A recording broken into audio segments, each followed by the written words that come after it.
Quand vous avez créé l'association One Voice en 1995, vous sentiez-vous investi d'une mission? Muriel Arnal: non.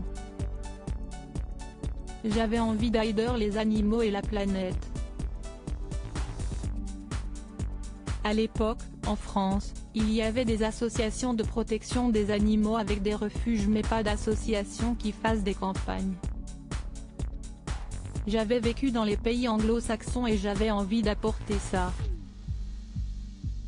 Il y a 25 ans, on ne comprenait pas non plus que notre sort était lié, celui des animaux, de la nature et des humains, et que notre planète est très fragile.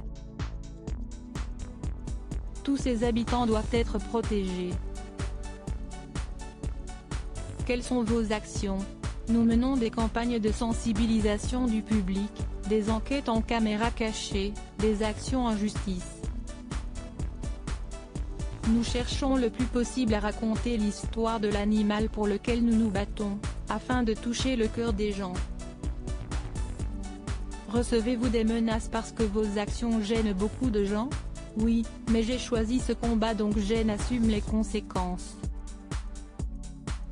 Les animaux, eux, n'ont pas choisi leur situation et ne peuvent en sortir. Ce sont eux qui sont en danger, pas nous. À mes yeux, ces gens ne nous feront jamais autant de mal qu'ils en font aux animaux. Il faut être solide psychologiquement face à tant de maltraitance. Si est compliqué parfois, certaines images d'enquête sont très dures. Mais je ne suis pas seul, j'ai une équipe. Si l'un a une baisse de morale, les autres continuent à faire avancer la machine. Nous n'avons pas le droit d'abandonner. Si nous lâchons, que se passera-t-il pour les animaux? Qu'espérez-vous de la proposition de loi sur la maltraitance animale?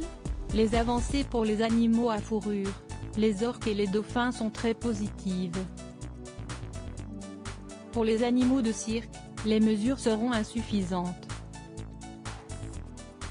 Ils resteront aux mains des dresseurs alors qu'il faudrait qu'ils soient transférés dans des sanctuaires. Nous avons déjà des places pour eux.